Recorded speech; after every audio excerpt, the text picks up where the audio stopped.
know the first time I had my eyes checked, the eye doctor was like, "Where do you live? I don't want to drive where you drive." It's like, okay. Crazy. One day and it's all of a sudden, I can't Yeah, read you know, this. it's getting bad and you're starting to, driving at night's getting harder. Well, I had that radial keratotomy surgery done, and that I can get by with cheaters. Like, this is my pair the time before. I like them still better. All right, there you go. I don't have, I used Professor. to have to wear the Professor drivers. Rivas is Just here. went away. Miraculously, it went away. But Yeah, okay. I need all the help I can get. All righty. Good evening, everyone. We will call this board meeting to order at 7:07. Mr. Coleman, would you please lead us in a word of prayer? Heavenly Father, we're thankful for this opportunity to gather this evening, Lord, as we go forward with the business of the district. Lord, we ask for your supernatural wisdom and favor. Help us through this pandemic, Father, that the start of the school year will go great. Everything will flow and go smoothly, Father, and get back to a normal state as soon as possible. Lord, in all things we trust you and know that you are always taking care of everything and that everything will go well. Thank you in Jesus' name. Amen. Thank you. Let the record show that all board members are present. We're moving on to celebrations. A, Sheldon ISD trustee selected as one of the top 5 finalists of the Outstanding School Board in Texas. Yes. Good evening, board members. It's nice to see all of you in person. We are celebrating, just like you said, that you guys have been named one of 5 honor school boards by the Texas Association of School Administrators. So the annual boards program, as you know, has recognized board members for their commitment to students and their communities for nearly 50 years. So way to go. Congratulations. And I think Mr. Moore has something he wants to give you guys.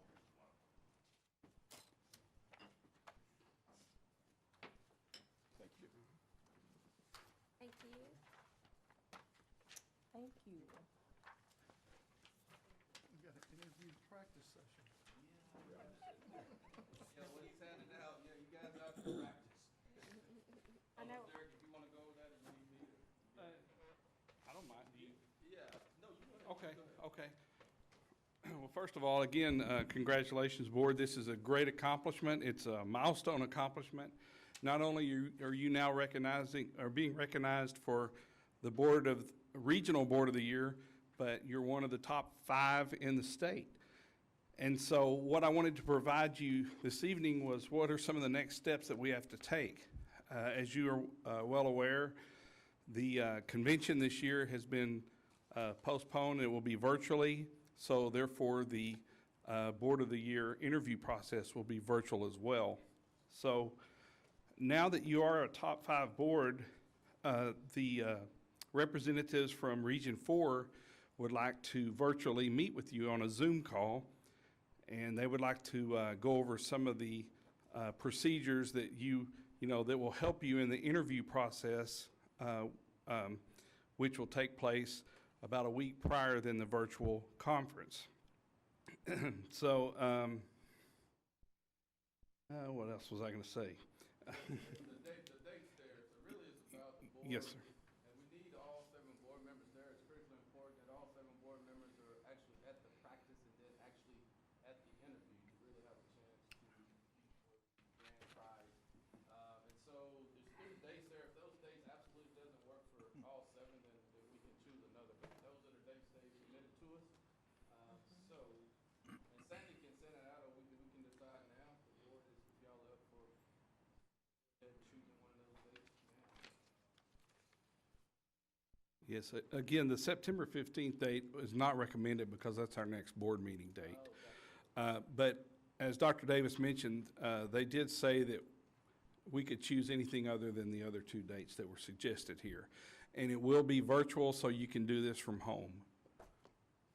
But they did ask that we allow for 2 hours.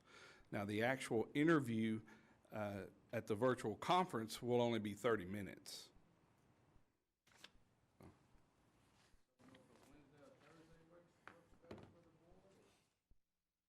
Can we do Thursday? Thursday is better for me, the 10th.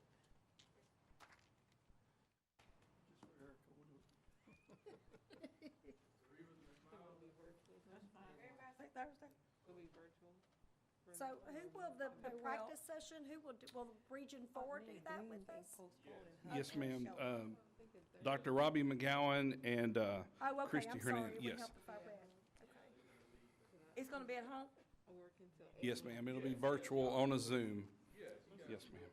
Yeah. Thanks to COVID, it would have been here 6:30 to 9, and they would have fed you, but, you know, thanks to COVID, we can't do that. They deliver, don't they? If we want to all come together and do it here, can we set it up as a Zoom and do it together? Absolutely. Because will they interview everyone individually, or will it be as a group? My understanding, they'll go over that with see a my problem with understanding, like, that's why it's important, all 7 board members practice, and then at the actual interview, at the Gotcha. conference, they're gonna ask all 7 board members questions, like, everybody has to participate. Mm-hmm. So that's why it's important that they kind of give us an idea of what questions may be asked, or at least in what areas, whether it's finance, whether it's whatever. Yes, sir. They will prepare some tips for us. They will ask you which board members would be stronger in certain areas, as Dr. Davis mentioned, like finance, then we want that person to answer the question. And they also look for participation in all. So they'll give some helpful tips. That's why it's a 2-hour practice session. Oh, okay. So we're gonna have some of the admin standing next to us giving us the answers? Oh, no, cue cards in the Yeah, background. hold the cue card up. We'll start texting. Abraham, are you ready? Finance man. So we're PR, looking at doing it HR. on, Thursday, September the 10th? That's what, Okay. And I have Sandy, oh, Virtual, they can be behind the camera. I have Sandy set out a reminder just to make sure. okay, can I blink, you know, that's Nanny Bling. Bring my jewelry, we gonna sell jewelry on this here interview, okay? Nanny Blaine, you're gonna be on hold. No, I'm just kidding with everybody. Thursday, I can I can make- cancel that day, Thursdays. Can I make a It's comment important. about this? Yeah. Obviously, it's a huge honor for the board. I'm sure we're all very excited about it, but at the same time, I don't want to say it's coincidental that we got the new high school and the stadium being built. But really, you know, I think that this is also a tribute to all our administrators, all their hard work, all the, the whole team. Obviously, this recognition wouldn't happen with all of y'all, so thank you to all of you. This is all Absolutely. a tribute to y'all as well. We appreciate that. So on behalf of the administrators, thank you. Everybody. You guys. All right. Thank you. Okay, and we have one more recognition this evening. So we are also celebrating our first advanced placement reader, Ryan McCann. He is an AP Spanish teacher at Sheldon Early College High School. And during this summer, he was selected by the College Board to join high school teachers and college faculty from around the world in evaluating and scoring AP Spanish language exam responses to ensure that they accurately reflected college-level achievement. So during that process, AP readers can build relationships with a network of AP teachers to exchange ideas for improving teaching and learning. And he could not be here with us this evening, but his picture's on the screen, and we're proud of him for all his efforts there. He is a fantastic Spanish teacher. All righty. All right, well, thank you for those celebrations. We'll move on to item 5, reports. A reopening plan. All right, yeah, we'll continue to give the board updates as it relates to our reopening plans. Ms. Gates is with us, and Ms. Patterson is on Monday tonight. Her son started college, so they're driving him to get him going, and so Dr. Brooks will take on. All righty. Well, good evening. So we wanted to obviously come to you tonight, as Dr. Davis said, and just give you some updates on the latest happenings. As you all are aware, things change on a daily basis when it comes to guidance from TEA and the CDC. And so as those items change, then we adjust our plans. And so we want to give you the most recent information. So the first slide here, basically, just want to talk to you about the most recent action that you probably saw and have seen even as of today in the news, and that is that the Harris County judge issued guidance documents to the superintendents last week, and the goal of that is to basically try to partner with school districts in the Harris County area to make sure that our reopening plans are aligned with what the county is trying to do and what Harris County Public Health is trying to do in terms of their standards. And so one of the important things that I want to stress is that we, as a school district, always will maintain our authority to open at the discretion of the board and the superintendent. Obviously, those decisions are made locally. But our plan, what we're hoping to do is align it as much as possible to what Harris County has recommended in their guidance documents. And so it's about a 15-page document, and it's very detailed recommendations that come from the county on a lot of the things that we've talked about in the past with personal protective equipment, sanitation schedules, transportation recommendations, things like that. So what we're doing at this point is taking our existing Safe Start plan, and we're going through basically line item by line item on the Harris County guidance document to see where we, fall in terms of their recommendations and if there's anything that needs to be tweaked or added to our Safe Start plan. Then what will happen is we will submit that plan to Harris County, and they have an approval process, and basically what they're trying to do is kind of give a stamp of approval from the county and from the Harris County Public Health Department that our Sheldon ISD plan is approved by them. So that will continue that process as well. And then they've also asked that we designate a liaison here in the school district to work directly with Harris County Public Health. And so I'll be serving in that capacity just to make sure that we're in constant communication, especially as our students return for face-to-face instruction. It'll be very important for us to make sure that exposures and positive cases are reported, and they'll assist us with the contact tracing. So just some reminders about safety precautions and some new things that we are working on. As you've heard me say over and over again, we are committed to social distancing.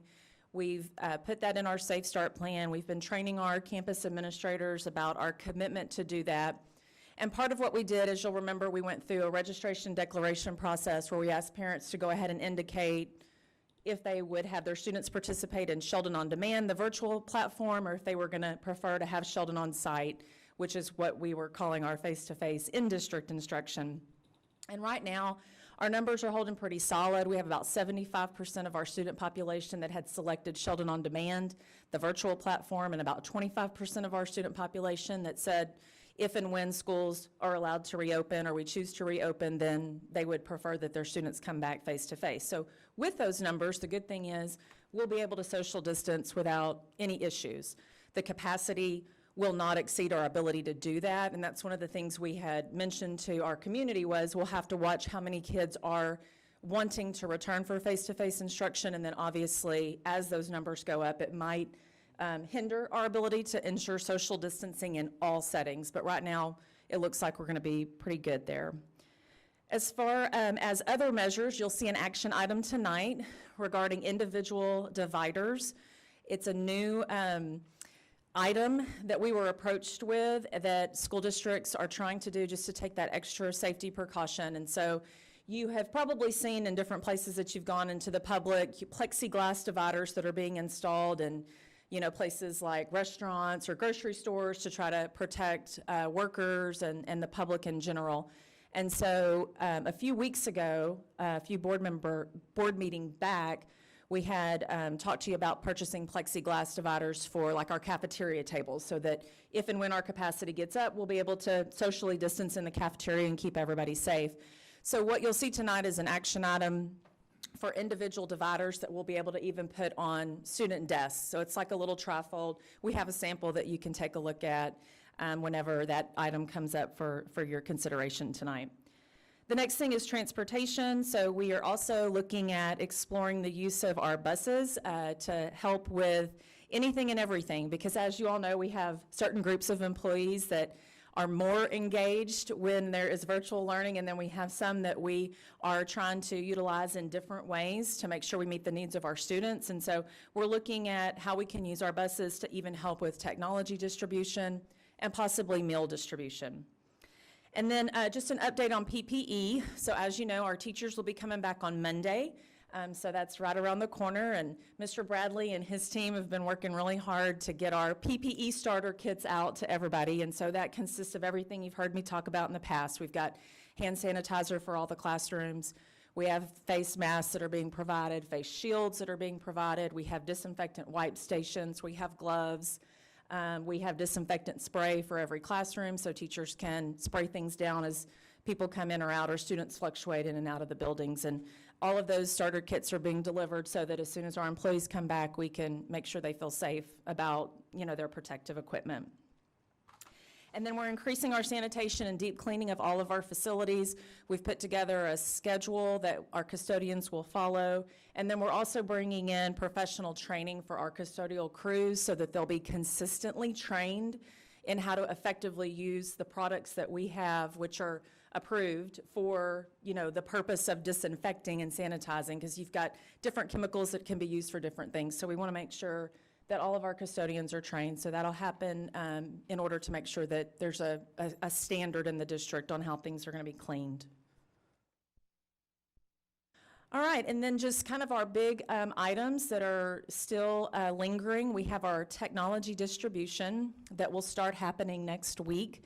That'll be a huge undertaking here in the district to make sure that every student that needs a device, that indicated that they need a device on their declaration registration form, will be issued one, and each campus will facilitate a process, and our goal is to make it as easy on our parents as possible. So there'll be a schedule. The high school started theirs this week for our dual credit kiddos. They've already been issued their devices, and my understanding is everything went very smoothly. We had our tech department there on site to activate and initiate those laptops for students. So they were scheduled. It wasn't like you had to get in line and wait for 5 or 6 hours. So we're going to work on a process with all of our campuses to make sure that kids have what they need, be it a laptop, a Chromebook, an iPad, or a hotspot. We do have enough hotspots to issue one per family. It wouldn't be one per student.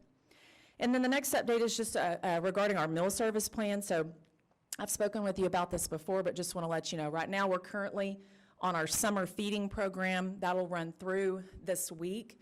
And then beginning next week, we'll still have our curbside service. It'll be at all of the same 4 campuses that we had, but we're going to add Monaghan Elementary as a curbside pickup location so that parents that need to pick up food for their kiddos can. But it will shift to not open to all members of our community. It will shift because the summer feeding program expires. It will shift to only being available to students that qualify for the program. So if they are on free or reduced lunch, they would be able to pick that up from us. But if they're not students here in Sheldon, we won't be able to continue feeding the community as we have in the past. So we just wanted to make sure you were aware of those changes that'll be coming up. And with that, I'm going to turn it over to Dr. Brooks.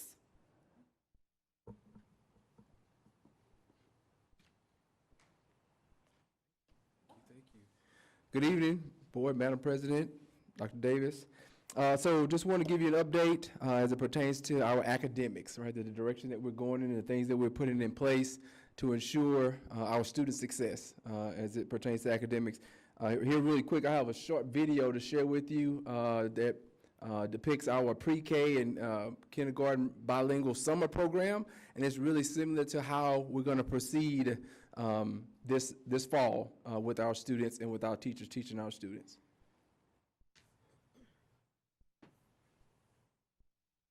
Just double click on the screen.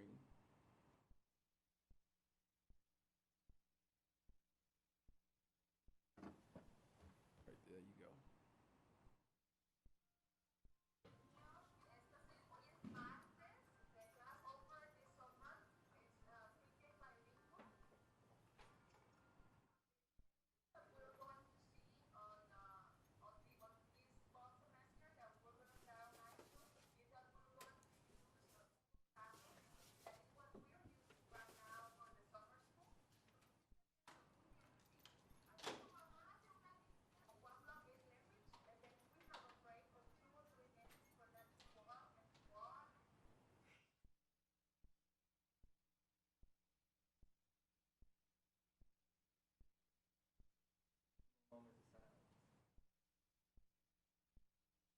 Okay, so as he's taking care of that, so basically, I mean, you'll see a lot of movement taking place with the students. And as you know, there is a pre-K and kindergarten kids, so they're pretty active, they're pretty high energy. Okay, there we go, so we let you guys kind of see this. Hoy es martes. The class offered this summer. It's pre-K bilingual. The changes that we're going to see on this fall semester that we're going to start online too is that we're going to use Google Classrooms. That is what we're using right now for the summer school. Pusiste en medio, muy bien, así. Así tu mamá hace una lista. One block is language, and then we have a break of 2 or 3 minutes for them to walk and to run and to bring something. For example, one day they brought their pets. Some day they brought a toy. Vamos a estirarnos. ¿Te quieres agarrar el techo? And the communication between the teacher and the parents is a key for the success. My name is Fatima Nichols, and my daughter Chloe Nichols attends Sheldon Early Childhood Academy, and right now she's enrolled in the pre-K bilingual. The good thing is that I'm sending the list with the schedule. It's on demand. They can do whatever they want at any time. It gives them some kind of normality from what we're going through right now. You know, having the interaction with the teacher and my classmates, you know, oh look, they're doing it, you know, having some kind of, like I said, some kind of normality. I want everybody to see. Everybody to see. You know, at the end of the day, we want our kids to continue to learn. We need patience for both sides because we're learning too. The teachers are learning, and I know that the parents are learning too. And it's hard for both of us, but we're gonna do it. We're gonna make it, and it's gonna be great. It's gonna be a great year.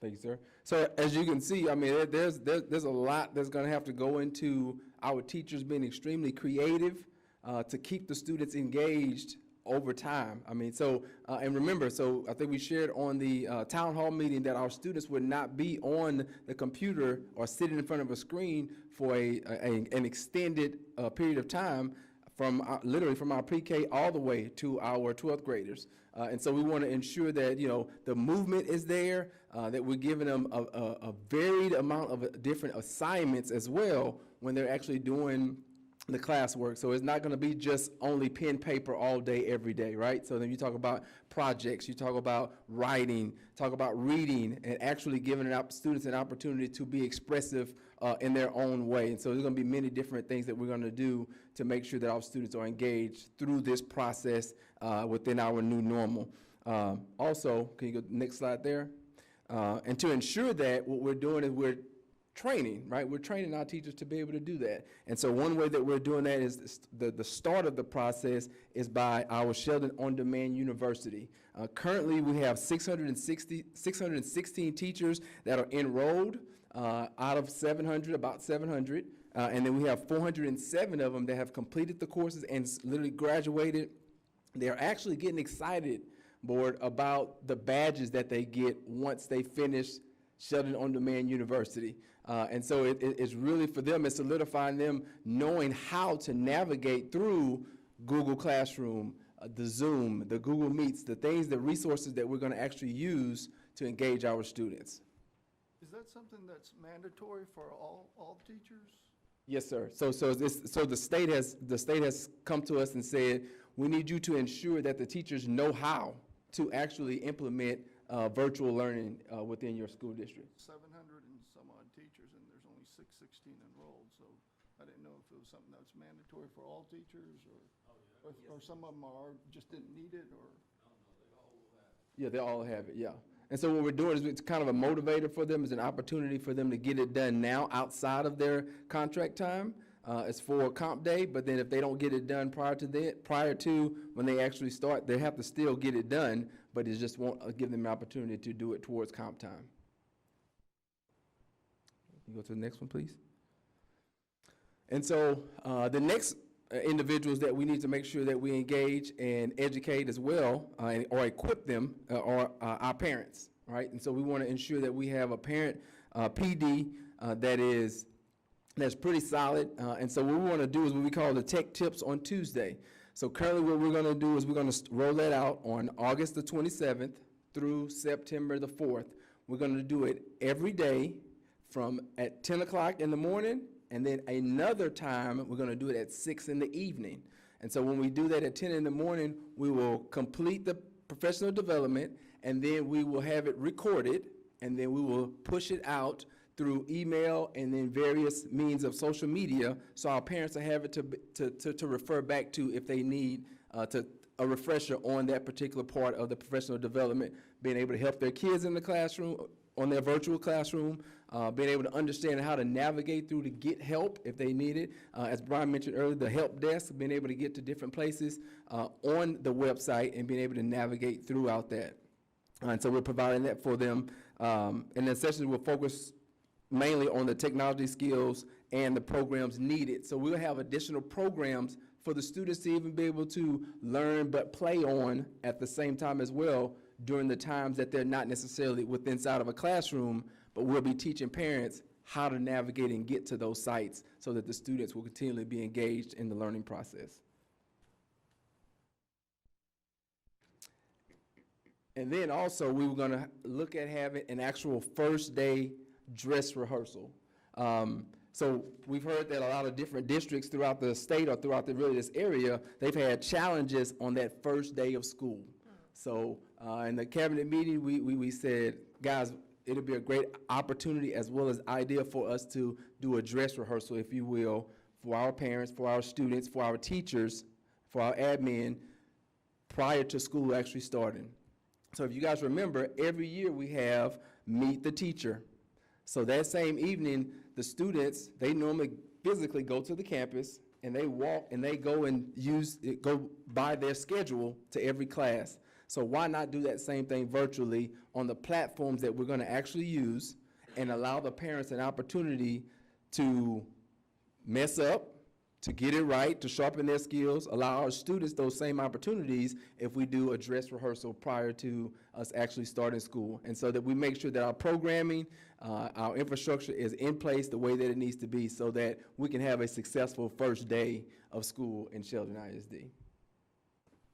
Are there any questions?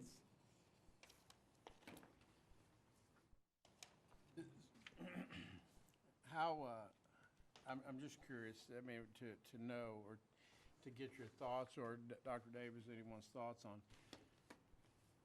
how effective, or what's the level of learning that we expect our kids to achieve virtually? I mean, I know it's not a perfect world, it's not in class, but you know, we went through the spring semester, we know, you know, this is nothing similar to that. We Right. get it, I get it. But where are we gonna be? How far back are they gonna continue to fall? Sure. That's a great question. It's hard to predict that. What I can tell the board is that we're working hard to put together the best virtual program possible. But to say, we all know, educators, we all know it's best for students, right, to be face-to-face with their teachers. We know that's optimal. So to suggest that it's gonna be on that same level of instruction face-to-face, I wouldn't dare say that. But I can tell you we're going to work hard, as most districts and educators. And that's why we're trying to really think through a lot of this as much as we can, because it's not optimal. But it's certainly, I believe what we're doing is as optimal as we can probably make it. And thus the reason I believe it's important for teachers to, best we can, to, as long as they're not in a medical situation, teach from their classrooms where students can see a classroom and them to be in that environment and to feel like they're at school. And so I believe in trying to make their schedules normal as if they're in school. And so we're trying to do as much as we can to create some normalcy best we can. So that's a great question, but yeah, it's not, I wouldn't dare say it's going to be on the level. Not gonna be But we're easy. certainly going to do our very best to do that. And so throughout the day, how will you, you know, obviously they're not getting their physical exercise, you know, being in school and, you know, the kiddos. How will we still be held accountable for that, for those minutes or days that they were going to be required to have some sort of physical activity? Absolutely, that's a great question. Yeah, we're still required by the state for them to have their PE and their art. So like PE teachers, they're gonna kind of similar to what you saw in the video. Yeah. They're gonna have them get up and move around with ball, you know,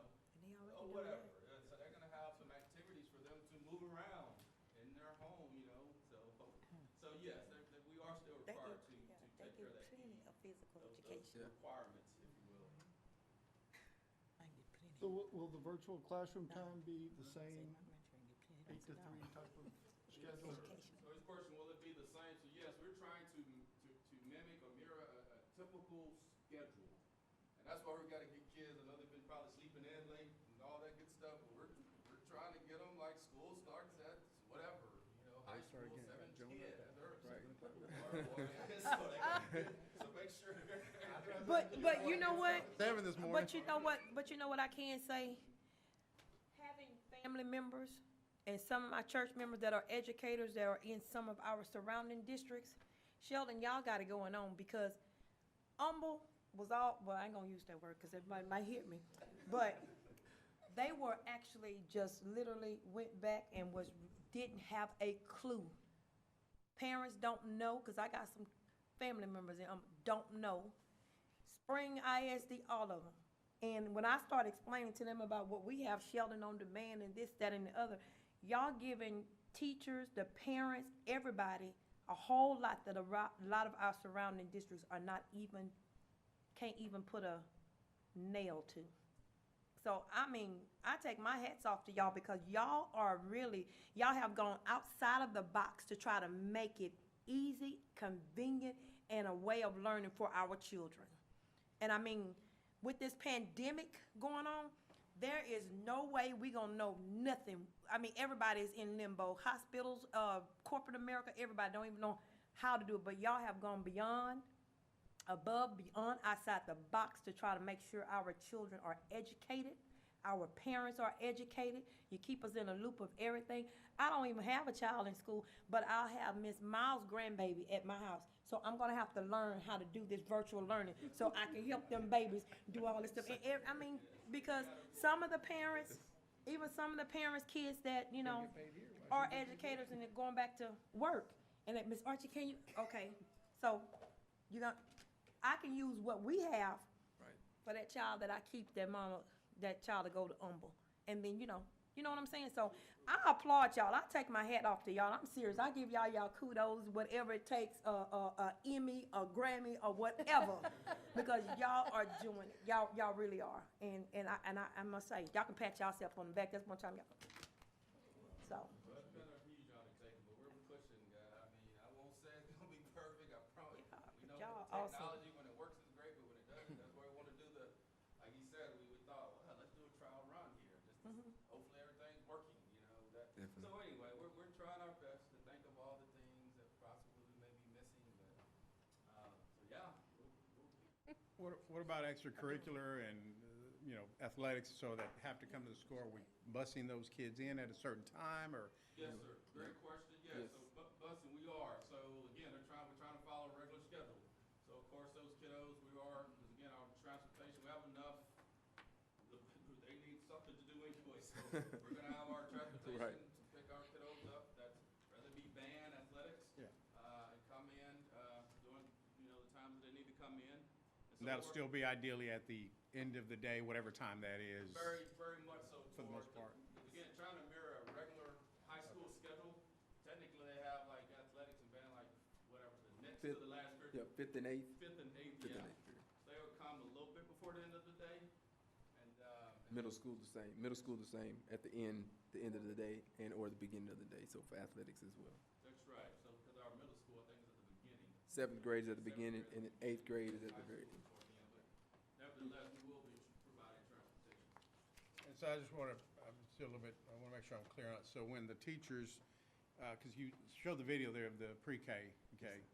And I know you mentioned in there that they would watch the teacher would be online and give an instruction, but they would have an opportunity at certain parts of the day to do assignments, or is everything done at the same time every day, or can you clarify that? Yes, sir. So Instruction, in other words. Okay. Yeah, so no, definitely. So for example, so if we go from secondary to elementary, same. So the teacher has the opportunity to do, whether it be direct instruction or whether it be project-based learning or whatever, maybe a writing assignment or things like that, or whatever. Or they may do a mini lesson, which is really, really short. Then the students at that time, towards the end of that class, they would have the opportunity to complete that work, but then also be able to have the opportunity to ask the teacher questions or to look back and refer back to whatever they recorded from that lesson to be able to get those items Just add another completed. time later in the evening if they needed to. Yes, sir, yes, sir. Okay, I got it. That's fine. I just wanted, Yeah. okay. That's what's gonna be challenging. Obviously, our older kiddos would be more, I mean, they're more mature, but let's just say, kindergartner or second grader. Again, we're trying to mimic a typical schedule, right? They get on, teacher teaching, whatever, their reading block, right? So they may have to, we're working through, I think the teacher may use a timer. So again, Right. we're not gonna expect a kindergartner to sit at a computer all day. We can't do Right, that. right, right. So they're gonna have to have time to go and So they have synchronous and asynchronous times that they do. So a teacher may start out what they would call a get to know in the morning, right? Or a get start, right? Get start lesson. So they'll do a get start lesson, and then of course that's synchronous because that's face to face, right? And then they may go 20 or 30 or 15 minutes or so, that's asynchronous. So then now the kids are off the computer. They may do an assignment that the teacher may post or share video about, and then they have the opportunity to complete that assignment during that time period. And now they're not necessarily in front of that computer. They can print off the assignment at home if they want to, do it pen and paper, or they can actually do it online and then be able to do those different things at different times of the day. Again, so they're not sitting in front of that computer all day long and just sitting. And they have the opportunity to get up, move around. They may do Go Noodle, something like that, where the kids get up and move and stretch and things like that. So just a variety of things they'll be able to do. they'll have to get back on for their math block, right? And then for their, so that's why it's gonna be, anyway, we gotta do some training with parents, cause hopefully Yes. they could be a little more independent. I know. Get ready to work. So that's what's gonna be a little challenging for the younger students to know when to come back on to get their next. Right. So Yes, we gotta just keep working through it. So what access are the students gonna have to teachers after hours? So they'll have, like, for example, And I say mean, after secondary- hours, I mean, if, you know, teacher gets off at normally 3:30. Right. You know, and is there gonna be access to those individuals in the evening when a student has to do their homework, or, you know, their Definitely. So what we've done at the high school is taking the last 30 minutes of that 90-minute block.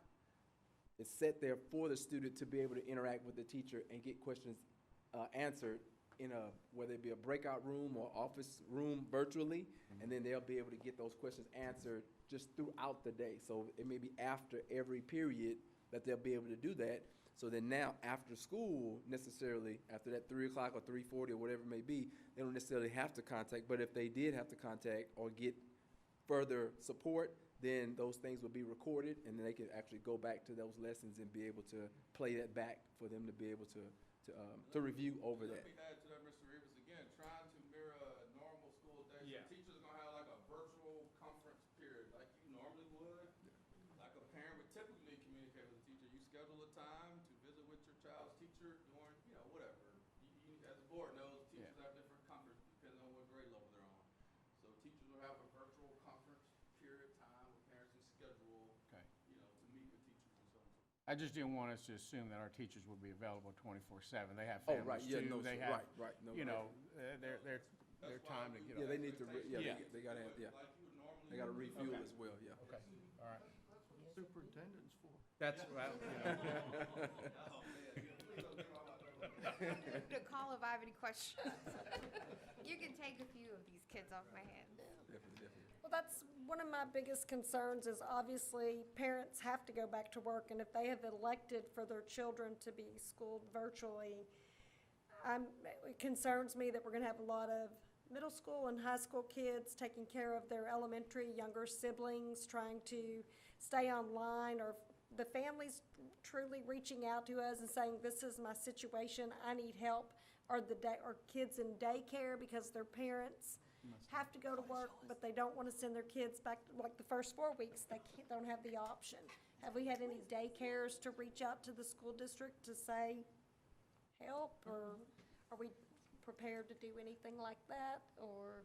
I'm not sure if we've had, I'm not aware of. No, I mean, I worry about our little kids that are gonna, Well, the school-age kids though, but Under school age, talking about the. well, our elementary school age children who need supervision, whose parents may have to go to work and they may be left at home with older siblings. you know, I don't know how, I know it's, how do we recognize that need if it's there? And I know the parents have to help us and reach out, or grandparents, it's difficult. I mean, I know we're all learning, so, Yeah, I think that's gonna be something common in our district. yeah, it's But very common. I know. We'll send them all to Trish's. No. I know No, my, Children, how are Precious Stones Academy, we going, my church. yeah, in general, My the church has some community of in general, our how are pre-K those children's students needs? that are I gonna got you. be Going to doing be their really virtual learning at our recognized. church at Precious Stones Academy. So Unless I the do know parents reach that. out to us, we don't know. Yeah. But I guess the teachers will see whether they're logging in and Absolutely. getting the attention they need, but I just don't know how many are in daycare or home, or it And so takes the whole speak- village. Even going along with that, the staff or the teachers that will come and teach at their campus, are they going to be allowed to bring their school age or children with them? Are we going to have an area, or are they going to be in the classroom? No, we're offering both. That's what we thought you were at, that this was a different court. But yes, we're actually offering both. Our So church there's hires one or them two options. for And people if you're familiar with, it's called the FFCRA, the CARES Act. But bottom line, teachers who fall in that category, who have school-age children, who don't have, their school is not offering face-to-face, we have to offer them a couple options. So one being, we're offering them to bring their child with them to their classroom, as long as it doesn't interfere with their instruction. Or, what's really awesome, Dr. Durbin and her team, as you all know, we have those different programs, after-school programs. Technically won't be having those, so we're taking that staff and creating during the workday, daycare at each campus. So teachers they're very thankful. Instead of having central locations, we have enough folks and enough aides, if you will, that are not technically working as much. We don't have kids in the building to offer those on each campus. Teachers have access to their children, which I know if I had a little one, I want to be able to get to them. So Carol will have theirs, each campus will have their own. So That's awesome. Chris, I don't know if you know the numbers, or Marcy's here, but I forget how many staff actually need that service. It's maybe, 80 or so? 80 to 100 Wow. that's utilizing that service district-wide. So, yeah. Plus one. Plus one. Yeah, that includes administrative and everything. Does that include me? Yeah. Yeah, we got you. Well, it's my understanding, first 4 weeks will be virtual. Yes, sir. And then at what point, I know Ms. Gates had mentioned it's kind of a 75-25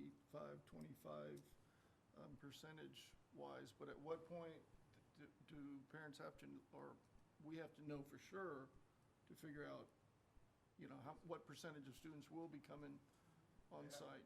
Yes, sir. They have 2 weeks prior to the start of instruction. So basically, we're taking what's called a passive approach, right? We're just asking parents if they're changing their declaration, if they have to do so, we have to allow them to do so 2 weeks prior to instruction. So we don't foresee that changing much. And so for the parents who want to switch, they can switch at their campus. For the ones that's leaving it the same, they do nothing.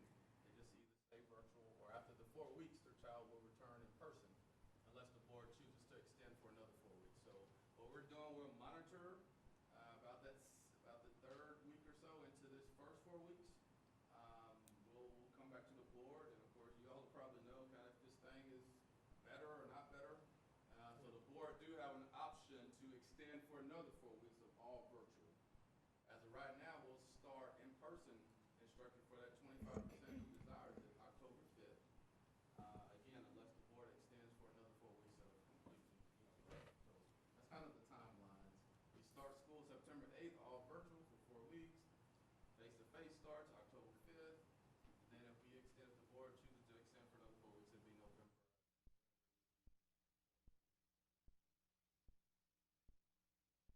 Has there been any thought, considering that, moving forward at 25%, consolidating campuses, or,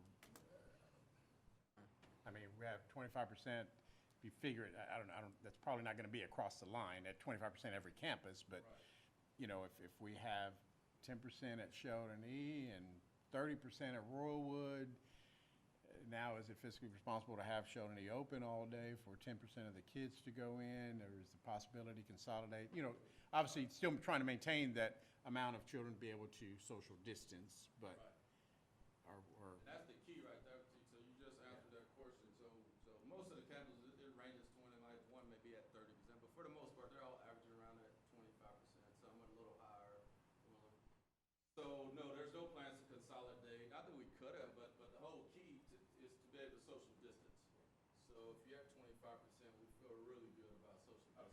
question, what is that number to be able to social, is it 25, 35, 40%? I forget to where, well, I don't know the exact, but I know around, by the time you get around a little above that 50% mark, it gets a little harder to social distance, but, but So aren't the teachers going to be in their classroom when they're doing the virtual instruction? Yes. So the campus will already be open, the teachers will already be in their classroom anyways. that's right. So- For those first 4 weeks, they're in their classrooms teaching virtually. And also, Fred, I just thought of something too, where it's helpful for us, because after, another reason we probably need to be on each campus, because after parents can change their declarations each 9-week period. So let's say after the first 9 weeks, people may feel a little more comfortable.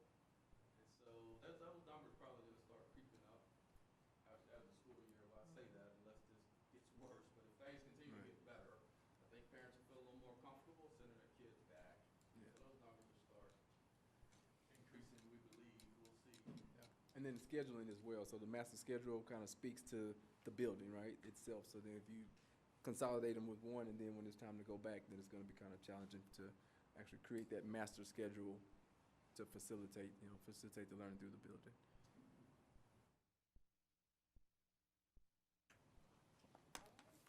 Any more questions? All right, thank you, All right, Dr. thank Brooks. you. Thank you. Yeah, very question, so y'all can say it's a lot, but Yeah. very good question. All right, we move on to, item B, community partnership updates. All right, there she is, Ms. Cochran. Okay, so we are very fortunate to have a supportive community, especially during this time, so we just wanted to provide you a quick update of what's going on. So last board meeting, we talked to you about our Operation Backpack success that we have had, and we actually had a little over 1,500 backpacks and supplies donated, so that is wonderful, and that's from the Lake Houston YMCA. And so right now, we're planning and in the process of figuring out how we're going to distribute that to students across our district, so that's great. I think it's the first time we've done that. Additionally, we're also a part of the Summer Creek Rotary, so there's lots of great partnership opportunities, including faith-based organizations, realtors, other businesses in the area, and we do have an upcoming presentation from our district on September 22nd, just to learn and share a little bit more about what we're doing. Also, we have a new partnership opportunity with Cure COVID Consortium, and that was going to be scheduled for this weekend, but we're going to be looking at some upcoming dates to reschedule that. We just found that out today, actually, but the partnership's still there. And then we also have Harris County Public Health asking if we can get another testing up again at one of our facilities, so we're looking at some dates later in August as well. So lots of good opportunities there.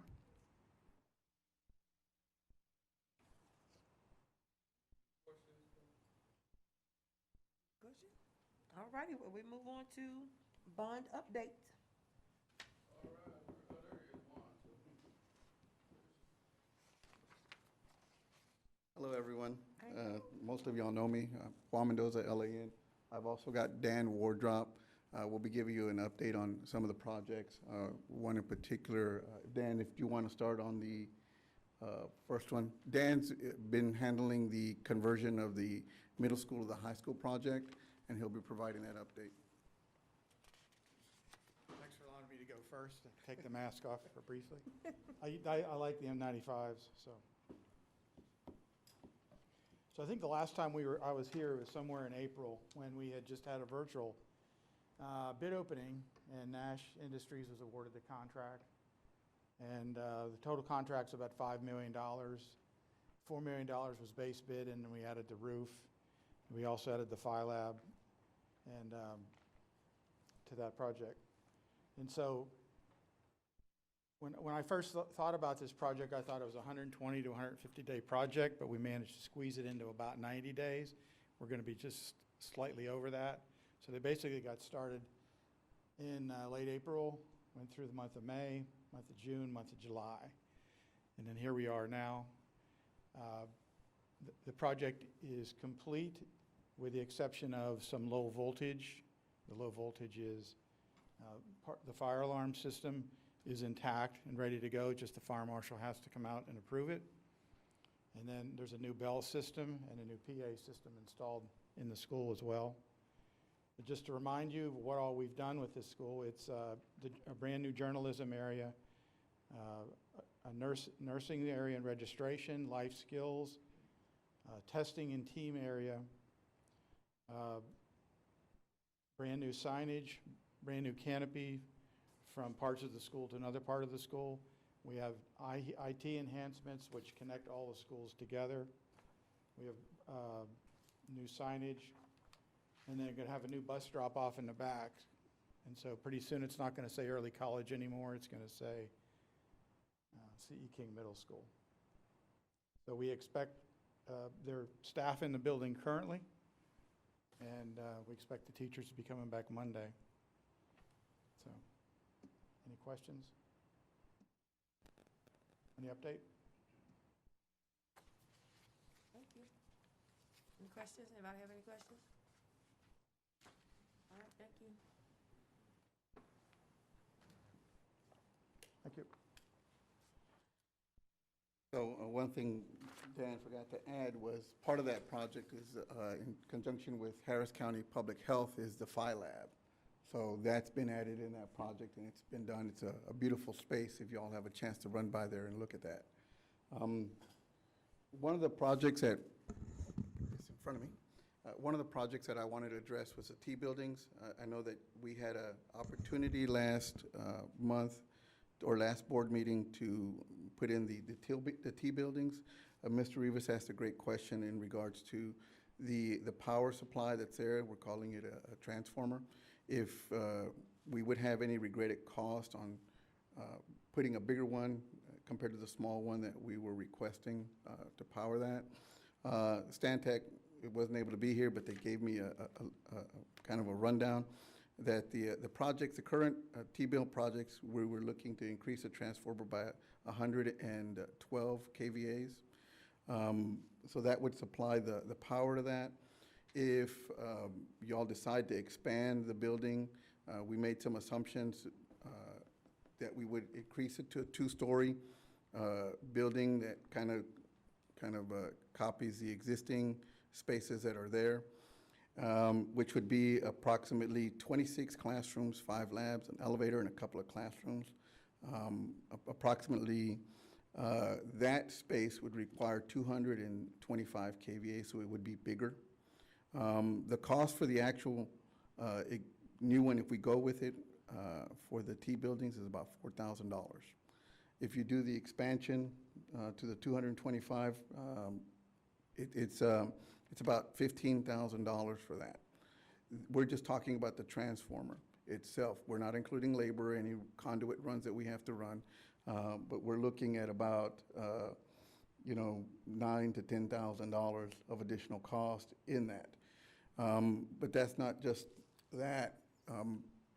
We would have to, if y'all do the expansion to Knoll, we would have to take that transformer that y'all spent right now and move it to another mechanical unit, another room, electrical room that would have to be designed with the building. So you're still going to incur additional costs. So instead of it being, 15, we might be up at 30 at the end of the day for having that transformer. I know that was one of your questions. Now there is an option where you could buy the small transformer, the 112,000 kVAs, install it, get it to go, and when y'all do the expansion, we would buy another one and place it in the building, but we would still have to remove the existing transformer into the other building. So we would be, that one would be a little bit more expensive because we would have to pull it from a power pole to connect that new space. Now, the recommendation was to provide the new teal buildings. It's not on the board item for an option. I'm just giving you additional information for the T buildings if y'all have any questions in regards to that. Any questions on that one? Anybody got any? All righty, thank you. Oh, Warren. the next one I had mentioned was the turning lane off of C.E. King onto Sheldon Community Drive. We have Huckabee had met with the surveying company at the last meeting when I gave you all that update. They've provided a quote. I've submitted that in to Sheldon for approval, and they should be starting this week to do the actual survey. It's going to be about 1,700 linear feet of bores that run all the way through, so that way we can determine on where the failure happened. Mr. Rivas again had asked, where that failure is. Hopefully, if they can run up the report really quick, we might have it by the next board meeting. If not, it'll definitely have it at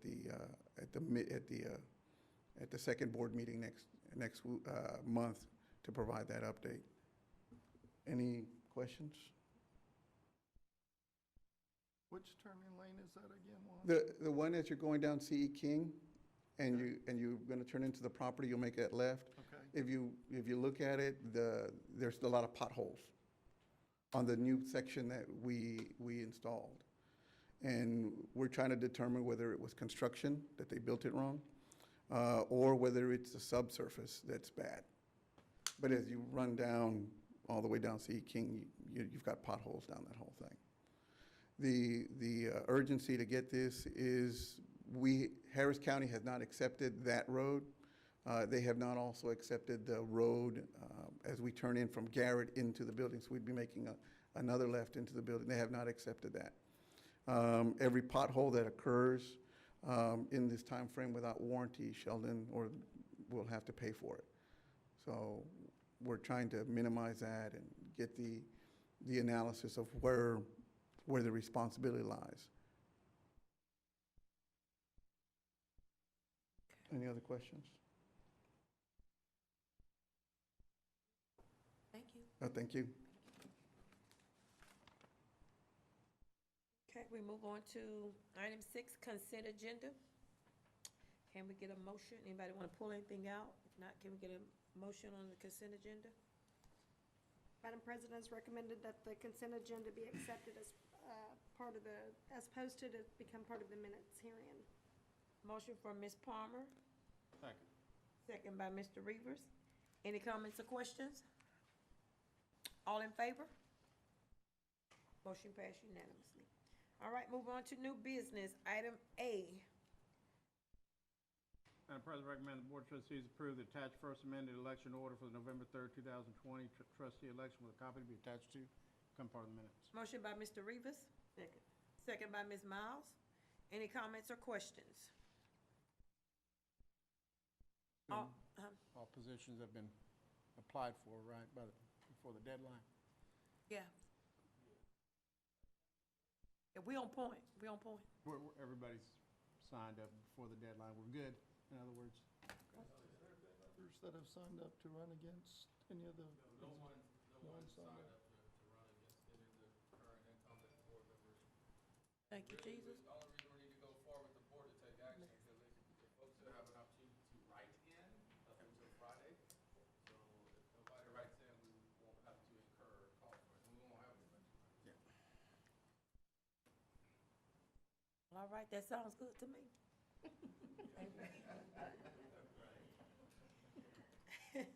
Okay, any more comments or questions? All in favor? Motion passed unanimously. All right, we'll move on to item B. Madam President, recommend that the Board of Trustees approve the compensation schedule submitted for 2020-2021 with a copy to be attached to and become part of the minutes. Motion by Mr. Coleman. Second. Second by Ms. Martinez. Any comments or questions? Is there a financial impact here? Right, there shouldn't be. Yeah, okay, that's, I mean, okay. Unfortunately, yeah, unfortunately. The only thing we make up to the board, we have a set aside, now we make up to the board, depending on how things go, do more of a one-time, Stipend. right terminology, whatever stuff. They Stipend. kind of call it a certain thing. But nevertheless, we'll touch base with the board in the future. Right. Okay, all in favor?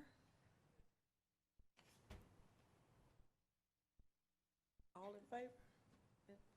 Motion passed unanimously. All right, moving on to item C.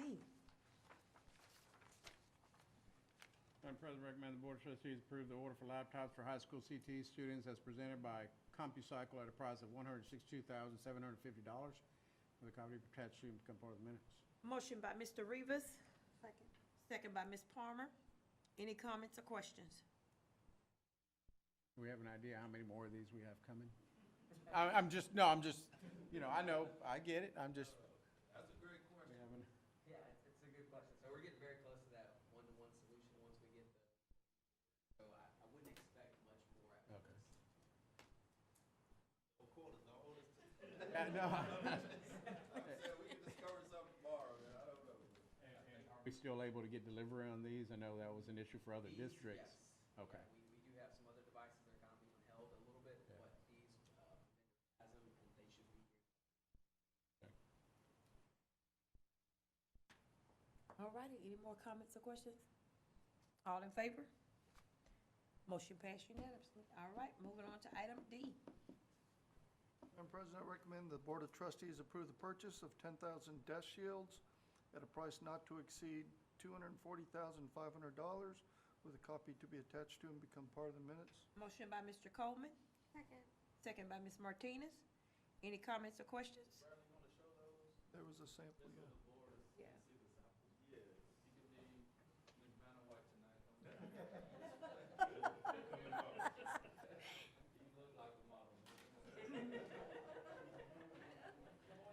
Stuff. I will protect Mr. Cruz here. So these are for individual students. You can put them on individual desks, tables. You can have them on the floor if you want to do an exercise on the floor. They come in two different varieties. What makes these so awesome, you can either get them in acrylic or polycarbonate. These are actually the polycarbonate, which is more sturdy than the acrylic. Uh-oh. Those are, these are more sturdy than the acrylic. So the quote for the 10,000, these are 240,000 for the polycarbonate, which is the more sturdy material. That's awesome because I have shopped day and night and day, and the next best offer that we had was for 320,000 for the acrylic. So this is about $100,000 cheaper for the best product as opposed to 320,000 for the cheaper product. And it may be because this is the same company that we ordered all of the cafeteria desks from. So maybe that's why they're trying to give us such a good deal. Mark to be my elite salesmanship, I don't know. But one of the two, they are giving us a really good deal. And it's really hard to get this type of product right now. So I told him that it was going before the board. He said, hey, I can try to put y'all some to the side. That way, if you order, we'll be able to get 10,000 of these made and to us in enough time. So, I like these a lot better than the desk ones because it's more flexible. So if you have a teacher, say at the high school, Mr. Cruz here, teaching chemistry or floor design, you are able to put it in his largest class. He has 10 students. You can leave 10 in the classroom. And the teacher kind of has the flexibility to move them throughout the classroom and not be locked to just, one table per se. So this is what we're talking about. It's an awesome product and pretty sturdy. Mr. Bradley, where are those desk shields manufactured at? California. The company that we're getting them from is in California. So I was actually able to tell him, hey, can you send me a product so I could take it to the board meeting? And he was able to get it right away. So So the company's in California, but it's manufactured there in California? yes, from what I know, it is manufactured in California, in the United States. So we're getting a good product, and it's coming from the USA. And they can get it to us relatively quickly. I mean, other than we need 10,000 of them, but they can get them to us pretty quickly. So what's the long-term plan here? These are going to be used all year long regardless, or, we're investing, and is this CARES Act, or is this GF, or is this Yeah, that should fall under CARES Act. CARES Act? No, sir, because we already used up all the cash. We're using that money up quick. So this is GF then? Yes. But hopefully we'll find another funding source. And another thing that I will say that I do like about them is being that they're very sturdy. You never know what's going to happen. So if a few years from now we have COVID-20, we'll still have these and they'll be ready to go. So, As long as we don't have a flood in between and they get ruined in the flood or something. I'm So not how going to pull up all the other stuff. How sturdy if somebody hit the table when they got up from the table or something? Close, okay. That was my question. Yeah, that's my answer. That was an absolute fail. But this material is considered unbreakable and unshatterable. So being that if we do order, this will be one of our 10,000. I don't necessarily want to test it, but it is supposed to be unshatterable, unbreakable. They said at the worst case scenario, you may damage a hinge, and you can get them to kind of replace that or fix it for you. But again, this is the polycarbonate, supposed to be a lot stronger than acrylic, so it's supposed to be really strong. And how do we come up with Fine. 10,000? And do those have to be sanitized daily? Mr. Bradley, would you mind bringing it over? I'd like to feel it, see how indestructible it Disinfect feels. it before. How are those sanitized? Are they just wiped down with a Windex rag, or who does custodial service have to do that every day? Or will the teacher take that responsibility on in their classroom? Those things, you or- can spray that with some Lysol and keep Harder it moving. substance than acrylic? Just spray it and just keep moving. Yeah. I have that on my popcorn machine. Do I need a piece for my popcorn? I think I can destroy that if I wanted to. I'm just saying. Remember, the goal is to catch this. Hopefully, it's just a short-term solution But it'll definitely stop. for that amount of And money. that's my, it's a short-term solution at $250,000. Yeah, for a lot of money. That, for a large number, and so that's why, if we're gonna have we got to have 25% it. capacity, we got to have it.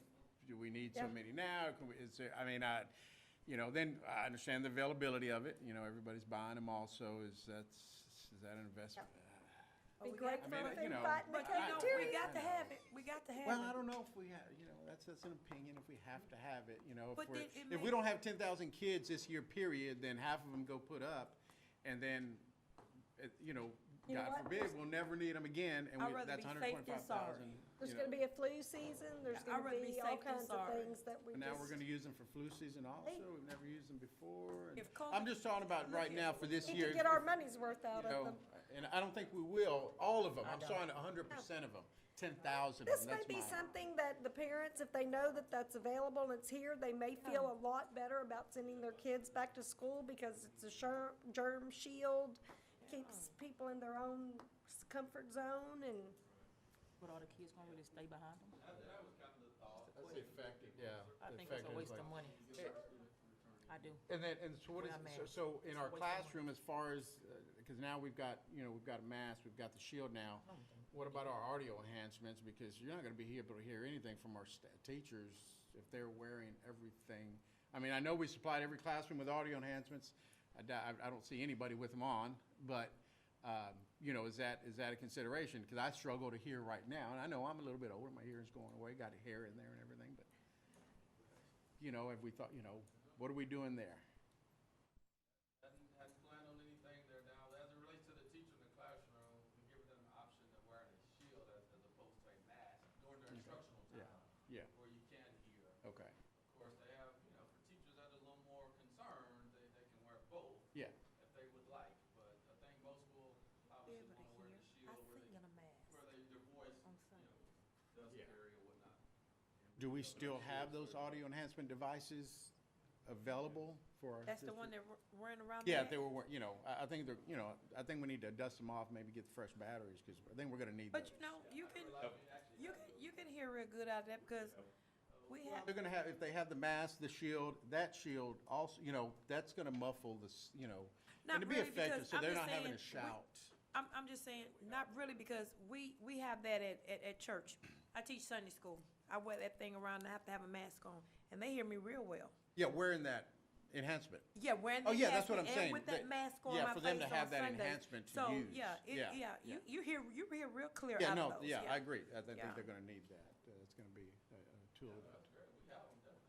Yeah, we can find them. We'll get those out and put these in, and then, the storage. All right. Well, thank you, Mr. Bradley. Go and do your walk, your banner walk. Okay, any more comments or questions? All in favor? Motion passed, motion passed, 1, 2, 3, 4, 5, 6. All opposed? One opposed. All righty.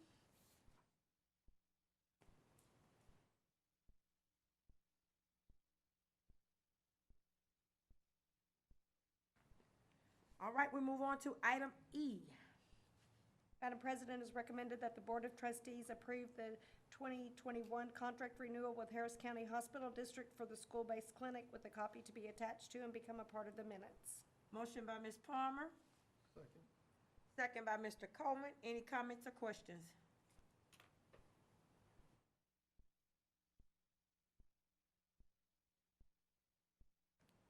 All in favor? Motion passed unanimously. Okay, Mr. Rivas. All right, moving on to item number F. Madam President, I recommend the Board of Trustees approve the attached list of administrators to serve as appraisers for the 2020-2021 school year, with a copy to be attached to and become part of the minutes. Motion by Mr. Coleman, Second. second by Ms. Palmer. Any comments or questions? All in favor? Motion passed unanimously. All right, moving on to item G. Madam President, recommend the Board of Trustees approve attached appraisal calendar for teachers for the 2020-2021 school year. With a copy attached to become part of the minutes. Motion by Mr. Rivas, Second. second by Ms. Palmer. Any comments or questions?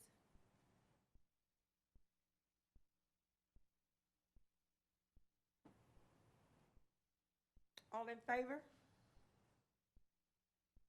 Motion passed unanimously.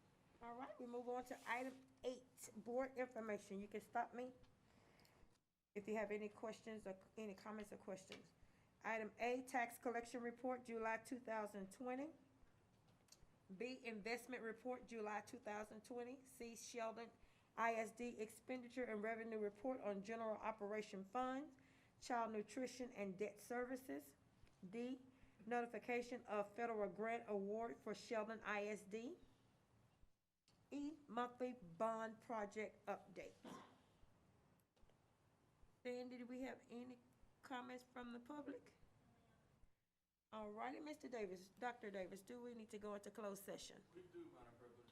Promise it'll be brief. The land information we need to share real quick. So, Oh. and for Madam President, we got the upstairs room, because I know it was a little cramped in the executive boardroom. Okay. We can make our way upstairs. Okay. Promise it won't be too short. All right, we adjourn to closed session, prudent to Texas Government Code, Section 551072, to discuss the purchase, exchange, lease, or value of real properties, 551074, for the purpose of considering the appointment, employment, evaluation, reassignment, duties, discipline, or dismissal of a public officer, employee, or to hear complaints or charges against a public officer or an employee, and 551076 for considering the deployment, implementation of security personnel device. We will adjourn to closed session at 8:20.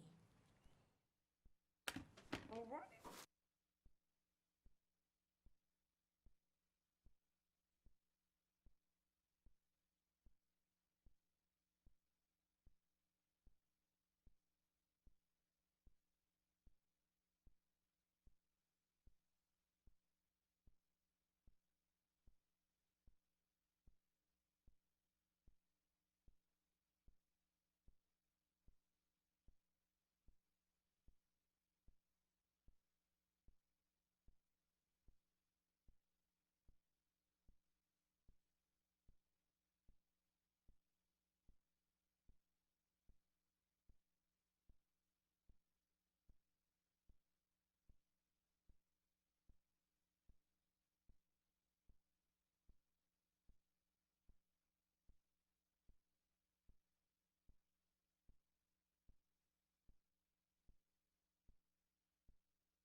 recommended that the supplemental pay for a total of $33,940 be approved with the copy to be attached to and become a part of the minutes. Motion by Ms. Palmer, Second. second by Mr. Coleman. Mr. Coleman, any comments or questions? All in favor? Motion passed unanimously. Item 14, policy. Madam President, recommend that Sheldon ISD Board of Trustees adopt and/or revise board policies legal and local as recommended by Texas Association of School Boards, TASB, according to the instruction sheet for TASB localized policy manual update 115 with a copy of attached to and become part of the minutes. Motion by Mr. Rivas, Second. second by Mr. Coleman. Any comments or questions? All in favor? Motion passed unanimously. Okay. Item 15, other necessary business. Board workshop, September the 1st, 2020 at 6 p.m. Labor Day holiday, September the 7th. Virtual first day of school, September the 8th, 2020. September regular board meeting will be September the 15th, 2020 at 7 p.m. Virtual TASB convention, September the 30th through October the 2nd. Everybody that wanted to participate in it, everybody let Sandy know? Okay, everybody's registered, all righty. I'm sorry, Madam President, on B, the revision of the board policy, local. We skipped that. We said we Did did. that, yeah, I thought we skipped Oh, that. B, I'm sorry. That's okay. I think, is that, I think that's. I'm sorry? It's just for review. Oh, I'm Okay. sorry, gotcha. It's just before the- Okay, okay, I'm sorry, I missed over there, I'm sorry about that. Okay, well, we move on to board, item 16, board suggestions, recommendation for future organizational information updates. 17, suggestions for future agenda items. If nothing more, we will adjourn at 9:16. Everybody have a wonderful week, enjoy your day, your week and weekend.